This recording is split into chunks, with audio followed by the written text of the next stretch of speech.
ಕೇಂದ್ರದ ಹಣಕಾಸು ಸಚಿವೆ ನಿರ್ಮಲಾ ಸೀತಾರಾಮನ್ ಅವರು ಲೋಕಸಭೆಯಲ್ಲಿ 2026-27ನೇ ಹಣಕಾಸಿನ ವರ್ಷಕ್ಕೆ ಸುಮಾರು 53.5 ಲಕ್ಷ ಕೋಟಿ ರೂಪಾಯಿಗಳ ಅಂದಾಜು ವೆಚ್ಚದ ಬಜೆಟ್ ಅನ್ನು ಮಂಡಿಸಿದ್ದಾರೆ. ದೇಶದ ಮಧ್ಯಮ ವರ್ಗಗಳಿಗೆ ಸಹಾಯಕಾರಿಯಾದ ಬಜೆಟ್ ಇದಾಗಿದೆ ಎಂದು ವಿಶ್ಲೇಷಿಸಲಾಗುತ್ತಿದ್ದರೂ ಕರ್ನಾಟಕದ ರಾಜ್ಯದ ಸಿಎಂ ಸಿದ್ದರಾಮಯ್ಯನವರು ಮಾತ್ರ ರಾಜ್ಯಕ್ಕೆ ಅನ್ಯಾಯ ಮಾಡಲಾಗಿದೆ ಎಂದು ಕಿಡಿಕಾರಿದ್ದಾರೆ.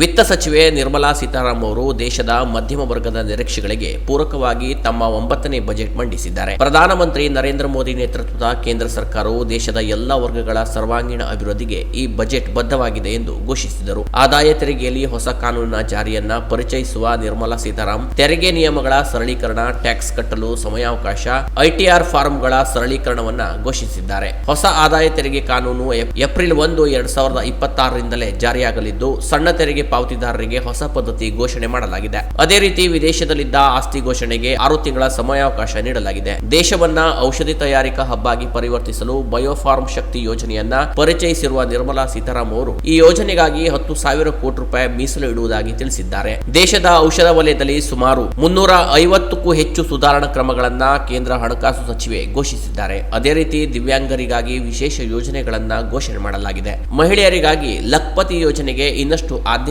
ನೀಡಿರುವ ಕೇಂದ್ರ ಸರ್ಕಾರ ದಿನಸಿ ಅಂಗಡಿ ಆರಂಭಿಸುವ ಮಹಿಳೆಯರಿಗಾಗಿ ವಿಶೇಷ ಸಹಾಯಧನ ನೀಡುವ ವಾಗ್ದಾನ ಮಾಡಿದ್ದಾರೆ. ಪೂರ್ವ ಮತ್ತು ಪಶ್ಚಿಮ ಕಾರಿಡಾರ್ ಘೋಷಣೆ ಮಾಡಲಾಗಿದ್ದು ಹಣಕಾಸು ಆಯೋಗದ ಮೂಲಕ ರಾಜ್ಯಗಳಿಗೆ 1.41 ಲಕ್ಷ ಕೋಟಿ ರೂಪಾಯಿ ಹಂಚಿಕೆ ಮಾಡುವ ಭರವಸೆ ನೀಡಿದೆ. ರಾಂಚಿ ಮತ್ತು ತೇಜ್ಪುರನಲ್ಲಿ ಹೊಸ ನಿಮ್ಹಾನ್ಸ್ ಆಸ್ಪತ್ರೆ ನಿರ್ಮಾಣ ಮಾಡುವುದಾಗಿ ತಿಳಿಸಿದೆ. ದೇಶಾದ್ಯಂತ 7 ಹೊಸ ಹೈಸ್ಪೀಡ್ ರೈಲು ಕಾರಿಡಾರ್ ಗಳನ್ನ ಪರಿಚಯಿಸಲಾಗಿದ್ದು ಹೈದರಾಬಾದ್ ಬೆಂಗಳೂರು ಮತ್ತು ಚೆನ್ನೈ ಬೆಂಗಳೂರು ಮಾರ್ಗಗಳು ಸೇರಿ 7 ಹೊಸ ಮಾರ್ಗಗಳ ಘೋಷಣೆ ಮಾಡಲಾಗಿದೆ. ಬೆಂಗಳೂರಿಗೆ ಹೈಸ್ಪೀಡ್ ರೈಲು ಬಂಪರ್ ದೊರೆತಿರುವುದು ಖುಷಿಯ ವಿಚಾರವಾಗಿದೆ. ಅತಿ ಸಣ್ಣ ಕೈಗಾರಿಕೆಗಳಿಗೆ ಕೇಂದ್ರ ಸರ್ಕಾರದ ಸುಲಭ ಸಾಲದ ಸೌಲಭ್ಯ ಒದಗಿಸಲಿದ್ದು ಭಾರತದಲ್ಲಿ ಹೂಡಿಕೆ ಮಾಡುವ ವಿದೇಶಿ ಕಂಪನಿಗಳಿಗೆ ಟ್ಯಾಕ್ಸ್ ಹಾಲಿಡೇ ಸೌಲಭ್ಯ ಕೂಡ ನೀಡಲಿದೆ. ಡೇಟಾ ಸರ್ವಿಸ್ ಸೆಂಟರ್ ಕಂಪನಿಗಳಿಗೆ ತೆರಿಗೆಯಿಂದ ವಿನಾಯಿತಿ ದೊರೆಯಲಿದೆ. ಸುಂಕ ವಿನಾಯಿತಿಯಲ್ಲಿ ಆಮದಾಗುವ ವಸ್ತುಗಳ ಮಿತಿಯನ್ನ ಹೆಚ್ಚಿಸುವುದು, ಚರ್ಮದ ಉತ್ಪನ್ನಗಳ ಮೇಲಿನ ಆಮದು ಸುಂಕ ಇಳಿಸುವುದು, ವಿಮಾನ ಬಿಡಿಗೆ ಭಾಗಗಳ ಸುಂಕ ಇಳಿಕೆಗೂ ಒತ್ತು ನೀಡಲಾಗಿದೆ. ಇನ್ನುಳಿದಂತೆ ಮದ್ಯದ ಮೇಲೆ ಏರಿಕೆ, ಅಣು ವಿದ್ಯುತ್ ಸ್ಥಾವರಗಳ ಪರಿಕರ ಮೇಲಿನ ಆಮದು ಸುಂಕ ಇಳಿಕೆ, ಮೈಕ್ರೋ ಓವೆನ್ ಮೇಲಿನ ಆಮದು ಸುಂಕ ಇಳಿಕೆ, 12 ಕ್ಯಾನ್ಸರ್ ಔಷಧಗಳಿಗೆ ತೆರಿಗೆ ವಿನಾಯಿತಿ, 7 ಅಪರೂಪದ ಕಾಯಿಲೆಗಳ ಔಷಧಗಳ ಮೇಲೆ ತೆರಿಗೆ ಇಳಿಕೆಯ ಘೋಷಣೆ ಮಾಡಲಾಗಿದೆ. ಇನ್ನು ಈ ಬಜೆಟ್ ಬಗ್ಗೆ ತೀವ್ರ ಅಸಮಾಧಾನ ವ್ಯಕ್ತಪಡಿಸಿದ ಸಿಎಂ ಸಿದ್ದರಾಮಯ್ಯನವರು ಕರ್ನಾಟಕಕ್ಕೆ ಅನ್ಯಾಯವಾಗಿದೆ ಎಂದು ಗುಡುಗಿದ್ದಾರೆ. ಕೇಂದ್ರ ಸರ್ಕಾರವು ಕರ್ನಾಟಕಕ್ಕೆ ಏನಾದರೂ ಕೊಟ್ಟಿದ್ದರೆ ಅದು ಕೇವಲ ಚೊಂಬು ಮಾತ್ರ. ನಾವು ತೆರಿಗೆ ರೂಪದಲ್ಲಿ ಕೇಂದ್ರಕ್ಕೆ ಅತಿ ಹೆಚ್ಚು ಹಣ ನೀಡುತ್ತಿದ್ದೇವೆ, ಅದರ ಪ್ರತಿಯಾಗಿ ನಮಗೆ ಸಿಗುತ್ತಿರುವುದು ಶೂನ್ಯ.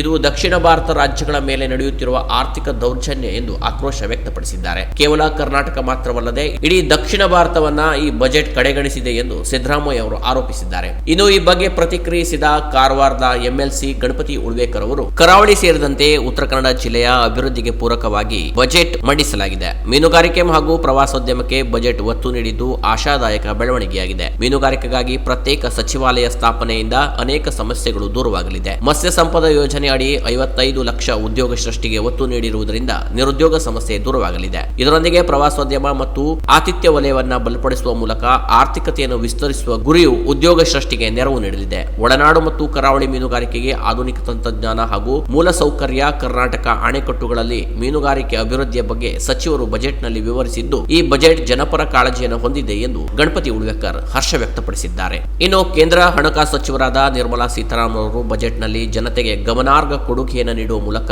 ಪ್ರಧಾನಿ ನರೇಂದ್ರ ಮೋದಿ ನೇತೃತ್ವದ ಕೇಂದ್ರ ಸರ್ಕಾರ ಮಧ್ಯಮ ವರ್ಗ ಹಾಗೂ ಬಡವರು ಸೇರಿದಂತೆ ದೇಶದ ಸರ್ವಾಂಗೀಣ ಪ್ರಗತಿಗೆ ಪೂರಕವಾಗಿ ನಿಂತಿದೆ ಎಂದು ಬಿಜೆಪಿ ರಾಜ್ಯ ಉಪಾಧ್ಯಕ್ಷೆ ಹಾಗೂ ಕಾರವಾರದ ಮಾಜಿ ಶಾಸಕಿ ರೂಪಾಲಿ ಎಸ್ ನಾಯ್ಕ್ ಅವರು ಪ್ರತಿಕ್ರಿಯಿಸಿದ್ದಾರೆ. ಕ್ಯಾನ್ಸರ್ ಹಾಗೂ ಇತರ ಕಾಯಿಲೆಗಳ ಔಷಧಿಗಳು, ಮೊಬೈಲ್ ಮತ್ತಿತರ ದರಗಳ ಇಳಿಕೆ ಶ್ಲಾಘನೀಯ ಕ್ರಮವಾಗಿದೆ. ಮೀನುಗಾರಿಕೆ, ಪಶುಸಂಗೋಪನೆ, ಗೋಡಂಬಿ ಬೆಳೆಗೆ ಬೆಂಬಲ, ತೆಂಗು ಬೆಳೆಗಾರರಿಗೆ ಉತ್ತೇಜನದ ಲಾಭ ನಮ್ಮ ಜಿಲ್ಲೆಗೂ ಆಗಲಿದೆ. ಟರ್ಟಲ್ ಟ್ರಯಲ್ಸ್ ಮೂಲಕ ಪ್ರವಾಸೋದ್ಯಮದ ಬೆಳವಣಿಗೆ ಆಗಲಿದೆ. ಅತ್ಯುತ್ತಮ ಬಜೆಟ್ ನೀಡಿದ ಪ್ರಧಾನಿ ನರೇಂದ್ರ ಮೋದಿ ಹಾಗೂ ನಿರ್ಮಲಾ ಸೀತಾರಾಮನ್ ಅವರಿಗೆ ಅಭಿನಂದನೆ ಸಲ್ಲಿಸುವುದಾಗಿ ರೂಪಾಲಿ ನಾಯ್ಕ್ ತಿಳಿಸಿದ್ದಾರೆ. Canara plus news, Karwar.